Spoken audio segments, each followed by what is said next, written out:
Hi friends, नमस्कार सभी को। स्वागत है आप सब लोगों का इस प्लेटफॉर्म पे। और फ्रेंड्स अभी जो है पिछले कुछ दिनों में हमने एप्सा 80 के साथ में गेहूँ बीज ट्रीटमेंट करवाया था और गेहूँ की फसल के अंदर जो है एप्सा 80 इस्तेमाल करवाया है। तो अब जो है वो जर्मिनेशन हो चुका है। तो मैं आपको इस फील्ड के ऊपर लेके चलता हूँ, कैसा रिजल्ट आया है बीज ट्रीटमेंट करने के बाद में, और क्या ये जर्मिनेशन हुआ भी है या नहीं है। तो ये सारी जो रिपोर्ट मैं आपको दिखाना चाह रहा हूँ। क्यों दिखाना चाह रहा हूँ? क्योंकि हमारे जो किसान भाई है वो भी एप्सा 80 को जान पाएंगे और इसका जो रिजल्ट है बहुत अच्छा है बीज ट्रीटमेंट करने के बाद का। खैर कंपनी के पास में इसका टेस्टिमोनियल नहीं है, लेकिन ये हमारे तजुर्बे से हमारी निगरानी के अंदर हम इस एप्सा 80 को इस्तेमाल करवा रहे हैं। उसके अंदर कंपनी नहीं बोलती कि भैया आप बीज ट्रीटमेंट करवाएं, लेकिन हमारा जो तजुर्बा है पिछले 3 सालों से हमारे जो किसान है सीड ट्रीटमेंट करवाते हैं। कुछ बीज जो होते हैं उनको हम ट्रीटमेंट नहीं करवाते, कुछ बीजों को ट्रीटमेंट करवाते हैं जिसको रिक्वायर रहती है।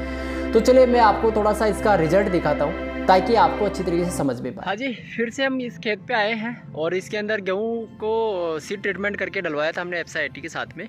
तो चलिए देखते हैं कैसा रिजल्ट है उसका, और आपको इसका जो है प्रूफ में दिखा रहा हूँ क्योंकि मैंने मेरी निगरानी के अंदर ये खेत जो है ट्रीट करवा करके पिछले 3 सालों से हम इसमें यूज़ कर रहे हैं, लेकिन मैं आपको स्पेशल दिखा रहा हूँ इस पर, है ना।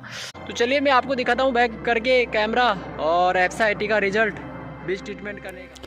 सो फाइनली वो ये खेत है जिसमें हमने गेहूं के बीज को ट्रीटमेंट करके और उड़ाई करवाई थी। तो फ्रेंड्स सभी के गेहूं का बीज जो है जर्मिनेशन होता है, ऐसा नहीं। बिना एप्सा 80 के भी आप का जो है खेतों में जो बीज उगाए कराते हो वो भी जर्मिनेशन होगा, लेकिन एप्सा 80 के साथ में क्या डिफरेंट है ये थोड़ा मैं आपको बताना चाहूँगा। सबसे पहला फ़ायदा तो इसमें ये है, बाकी खेतों से, बाकी किसानों के खेतों से 2 दिन पहले एप्सा 80 के साथ में ट्रीटमेंट करने वाले गेहूँ का बीज जो है जर्मिनेशन जल्दी होगा, जल्दी उगेगा वो बीज, है ना, और सही सुरक्षित होगा।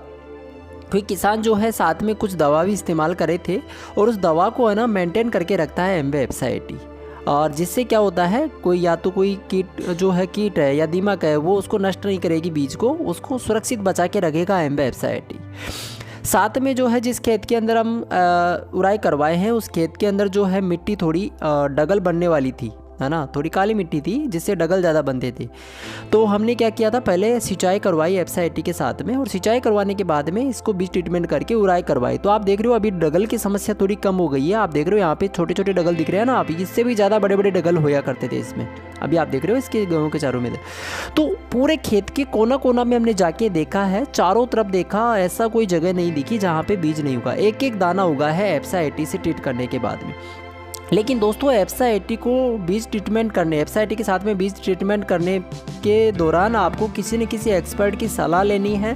बिना उसकी निगरानी में बीज ट्रीटमेंट नहीं करना है, क्योंकि कुछ बीजों को ही हम ट्रीट करवाते हैं, सब बीजों को ट्रीट नहीं करवाते हैं। हमें जो लगता है भाई ये बीज ट्रीट करने लायक है उन्हीं बीजों को हम ट्रीट करवाते हैं। तो आप इस चीज़ का ध्यान रखें।